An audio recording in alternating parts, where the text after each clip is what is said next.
Have no idea how to prevent nurse burnout? I'm going to share with you 5 ways to prevent nurse burnout. Hey, I'm Nurse Tracy from Resiliency Within. If you haven't done so already, please consider hitting that subscribe button and the notification bell so you can know when I post a new video on living life with resiliency within and beyond burnout. These are the ways that I've prevented nurse burnout for myself and others to live with resiliency within, so that way we can continue to give our healing gifts to the world without sacrificing our health and vitality. Tip number 1, setting boundaries with coworkers. And I'm talking about professional boundaries. That is important to maintain these professional boundaries with all of our coworkers, and just don't assume that all of the people at our workplace are our friends. Now, I'm not saying not to be friendly. Be friendly, be polite, but please do not overshare, because any of this information is fair game to be used about you, to be gossiped about you, or to be talked about you to your manager. And avoid gossip. Gossip is a major source of stress. Do your best not to initiate it, and then when gossip starts to ramp up, this is what I've done. Try changing the topic or the subject. Kind of naturally move the conversation into a different direction about, hey, what are your plans for the weekend? Or something that is neutral. Hey, I've been looking for a cool vacation spot for a little weekend getaway. Do you know of any places around here? Another tactic is to say something positive about that person.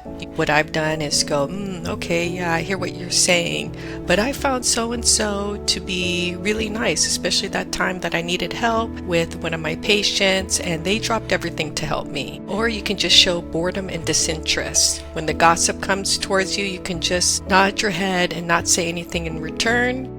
Maybe glance at your watch and say your break's over, or say, I have a phone call that I gotta make. Excuse me. And this is not to say to not have friends at work. It's important that while at work that you do have a support system, a safety net for you. So find that kindred spirit, that like-minded coworker or colleague where you can feel safe in sharing certain aspects of your day with them. And having those few trusted go-to friends at work does make a big difference, especially for me when I thought I was reading a situation wrong, and then I could get an opinion from one of my trusted colleagues. Tip number 2, set a boundary between work and home. I know that sounds so simple, and that's something that we all think, hey, that's what I should be doing, right? But no, we have a bad habit, myself included, to come home and vomit the worst parts of my day all over my family and friends. And some of my friends aren't even nurses, so they don't even understand what I'm talking about. So it's kind of cool if you have friends that aren't in the healthcare field, then that kind of helps you from talking about certain situations because they may not understand it. I even know someone who has in their wedding vows to never talk about work at home as a nurse, right? I thought that was crazy too, and I thought, that's such a great idea. And sometimes you can give your friends or your significant other or your family member a heads up. Look, if I'm talking way too much about work, please stop me and change the subject to talk about something else, and let me know that I'm okay, that I'm safe, and I don't have to keep talking about work.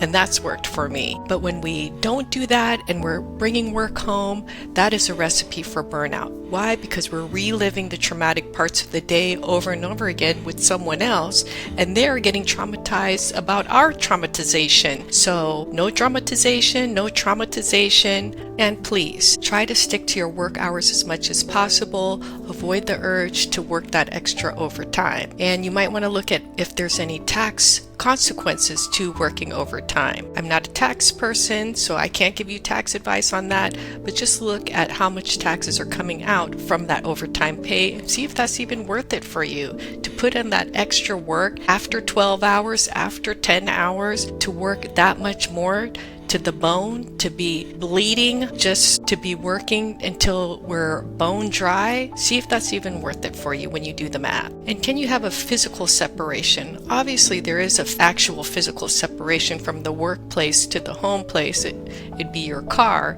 But is there something in there in that time that you're not carrying the work cloud around you. You remember Pigpen from the Peanuts cartoon? Just this bubble of dirt that was always around him with flies. That's your work you're bringing home with you. This stench of work, the remnants and destruction of ourselves, of work, of all that stress still in this cloud around us. Is there a space, maybe somewhere in the car, maybe walk around the block before you get in your car or after you get in your car, to where you can really clean off all this stress cloud that's in your orbit? And that leads into the next point, which is to create a commute ritual. So what would that be? Would that be like doing a meditation in the car on an app? Would that be changing your clothes completely out? Maybe you have different shoes in the trunk of your car. I know I do. Or different pairs of clothes. Or there was one time I was working in a recovery room and we changed out of the scrubs, the hospital scrubs, and into our regular street clothes. Could that be a signifying ritual for you to say, okay, I'm removing my clothes of the day, and at the same time, the stress of all that came with me, I'm shedding it off now. And actually really thinking that you're removing that like a dirty item of clothing. Could this be a playlist that you have in your car? I mean, I don't want to sound like a teenager, but maybe that Shake It Off by Taylor Swift, or any kind of song that tells you, hey, shake it off, your day is done, this is a new day. Maybe you want to make a sign for yourself that says no work talk at home, maybe, and put it in a place where you'll see it right when you come home. Is that through the mud room, the laundry room, through the garage? Do you want to put it on the mirror in your bathroom if you use your bathroom right when you get home? And please prioritize personal time outside of work rather than having nothing planned, and when you see work calling thinking, well, I have nothing to do, nothing better to do. Which I hate to hear that, to say I have nothing better to do, so I decided to come to work. Yes, we have so many better to-dos than to come to work, okay? And I want you to put yourself in that level of importance. How would you tell a friend who's continually stressed out about their work or their abusive relationship? Do you say, just keep going back because you have nothing better to do?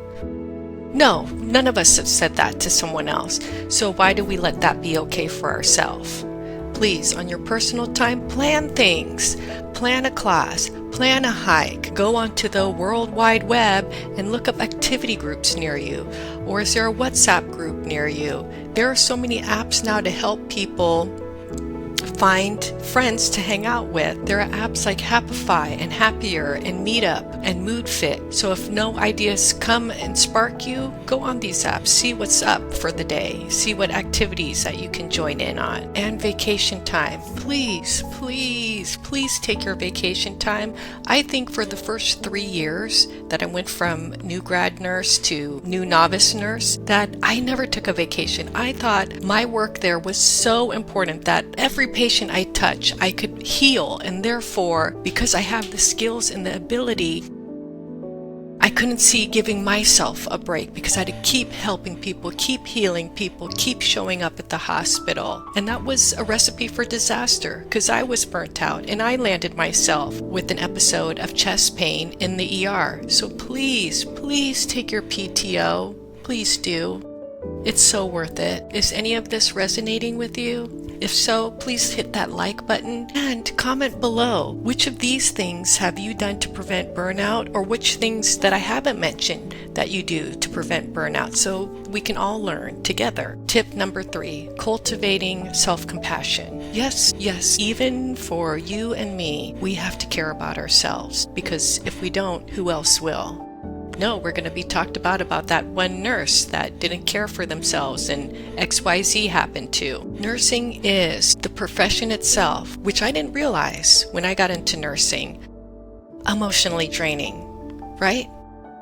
And not only that, it's physically draining, right? On your feet, I don't know, what are we walking, 5, 10, 15 miles? I don't know. We all work in different departments. Sometimes we have to walk clear over to the old building or the new building. And our work is intellectually exhausting. Yes, so we're not drinking enough water, maybe we're getting a headache from that dehydration, let alone the headache of all the intellect that we use, all the critical thinking, right? Oh, they said that word so much. Critically think. Once you critically think as a nurse, then you become a real nurse. That's critical thinking. Yeah, that's a lot. That's a lot of work. Research shows that self-compassion is associated with lower levels of burnout, anxiety, and stress, and gives us higher level of well-being. Ding, ding, ding. Check, check, check. Yes, please. So what's self-compassion? What do? Number one, let's recognize you and I were suffering because of the emotional drain, physical drain, intellectual drain, maybe even a spiritual drain, especially if you're dealing with the death and dying all the time. That's really pulls on our soul. So just acknowledge that, hey, I'm suffering too, and just give yourself that acknowledgement. And from there, realize that we share a common humanity, that we all have health struggles, we all have financial struggles, and that is okay. I am not the only one suffering. You are not the only one suffering. There are many of us out here doing the hard work called living life and giving kindness to ourselves. I know for me, I often talk to myself in a way that I wouldn't talk to my best friend in that same way. So why is it okay that I talk to myself so ugly, so horribly, saying I'm not worth it, or you can keep going? Or my favorite saying when I worked a lot of overtime was, I'll sleep when I'm dead. When I look back now, as a healthy person now, I'm just thinking, wow, that is an absurd saying, because I'm here to live life and live it to the fullest, but not spend it living and giving 100% of myself, 200% of myself, 300% of myself to someone else. I'm here in this world because I need to experience what the wind feels like, what the sun feels like, how to help people, and how to help myself. We're here because it's important for me to know that I'm enjoying my life, helping people who are hurt, who are suffering. I need a break from that too. And I need to be with people that are happy and lively and bubbly. And where am I going to find those people? Maybe on those apps, maybe when I join an art class, asking some friends to go for a walk, making friends outside of the hospital, and practicing mindfulness. I know everybody says mindfulness, mindfulness, mindfulness. My mind is full and I want to get my mind empty. So the mindfulness really is mind emptiness. So think of it that way. Practice ways to empty your mind. Empty the sharps container up here. There's a lot of pokey things up here. Empty those out. Let's do that together. That way we can become aware of these thoughts we're having that are these sharp needles. I'm a failure. Ooh, that's sharp. Ooh, I should be further in life by now. Ooh, that's sharp. Oh, I can't believe I'm still working in the same unit, same hospital this long for now. Ooh, that's sharp. Those were my sharps in my mind. That was self-judgment that was harming me. But then during practices of mindfulness, being able to, like with your mind's eye, right? Look at the thought, see if it's really valid. Is it serving me to think this way? Can I do without this thought? Is this thought true about me? No, it's not. I really am a kind, helpful human being that likes to enjoy great tasting food, that loves going on adventures, and loves giving part of my life at work, but not all of my life at work. Tip number 4, assertiveness. Now, we've learned as nurses to become assertive, right? Especially to verbally abusive patients, maybe to some doctors, we've learned to say, hey, no, I really am advocating for this patient and please don't speak to me that way. So we learn to be assertive in these ways, but there are some other ways that I found that's really helped me. And that's by using I statements. I, me, I, rather than you. Right? That I feel this way when I hear you say, rather than you said that and that sucks. So how about rather than telling our boss, hey, you're making me work too much, change that to an I statement. I'm feeling overwhelmed with my current workload. And being direct and clear rather than being passive aggressive. I know before that I become the person that I am now, or the person that I still am, I'm still the same person. I've experienced a lot of learning, especially from in my teens, how I said a lot of passive aggressive things rather than being direct and clear, saying, no, I don't want that assignment, or I had that assignment last week, today I'd like to have this assignment. Start beginning the art of negotiation in that way, rather than saying, again, I'm always up there, I'm always in the front. Or I'm always in the back, right? And practice saying no. It's okay to say no to things that violate your boundary. Maybe there's a certain patient that you can go up to your charge nurse or your manager and let them know, I've been with this patient last week and this is what happened, and I prefer not to be with them again. I'm not saying that I don't ever want to be their nurse, but this week I need a break from that patient for my mental health. And I'm not saying no, it's just a not right now. And setting limits, right? Yes, I want to be part of that committee, or no, I don't want to be a part of that committee right now. I'm going to step back so somebody else can step forward, especially if you're a person that they're always coming to you to take leadership roles or do charge nurse all the time, and you're like, ugh, not again. I don't want to do that again. Just say, not right now, not today. I'm not saying no to charge nurse, but I'd like to take a step back today, so that somebody else can step forward. Or maybe say you want to do charge nurse for 4 hours instead of the full 8, 10, or 12-hour shift. And assertiveness is a skill, just like starting an IV.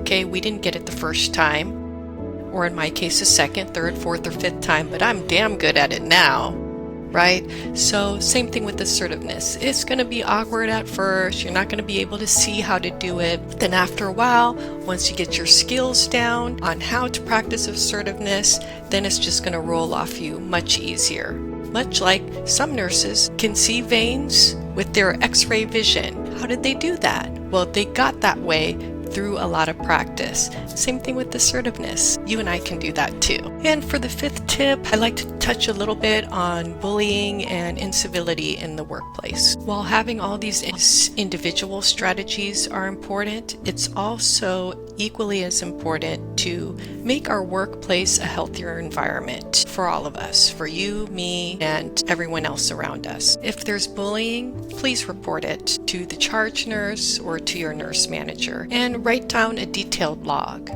And also, if you feel okay with it, if it's safe enough, letting that person who's bullying you, let them know that you didn't appreciate that comment by saying, I statement, right? I don't appreciate that comment. When I heard you say that, it made me feel like whatever it is. It made me feel really bad about myself. It makes me feel like I'm not contributing to the team when I'm doing all that I can to contribute to the team. If you witness incivility at work, it's important to report that too. I remember a specific time where this one doctor yelled at me so terribly, and I was already a mid-career nurse, so I already had about 12 years under my belt. So it didn't bother me. I didn't go cry like I used to do when I was a new grad and just completely fall apart into a bowl of jello in the clean utility room or the dirty utility room, whichever one was available. I just kind of thought it was funny. I'm like, wow, he yelled at me so hard that his voice was cracking. I can't even believe that. Can you believe that? And so we kind of laughed about it. But then one of the nurses overhearing the conversation said, hey, by the way, I reported that physician and that he was yelling at you. I was like, oh my gosh. And I felt kind of weird about that. Like, oh my gosh, he turned in, a fellow colleague. And now that I know as a more seasoned nurse of more than 20 years that it is important to point those things out, because at least that person will get the counseling that they need or the tips or strategies that they need. And maybe they're burnt out too. I've worked with many salty a coworker where sometimes I just cringed at the stuff they said to people and to patients. So I think it's a real eye-opener for everyone involved. And if you see somebody suffering, offer support. Just ask them, hey, what's going on? I see that you're really down. I remember when I had a really hard time when my dad passed away, and he was hospitalized, not in the hospital I was working at, where I just started feeling pretty disenchanted with the medical system because he died while he was admitted to the hospital. So I was suffering a lot at work and had trouble with finding every day the energy to come in and to give any emotion to work. And somebody had taken me to the side. They had said, look, I see you're suffering and I want you to know it's okay to talk to me. I know that your dad recently passed away and I know a little bit what that feels like.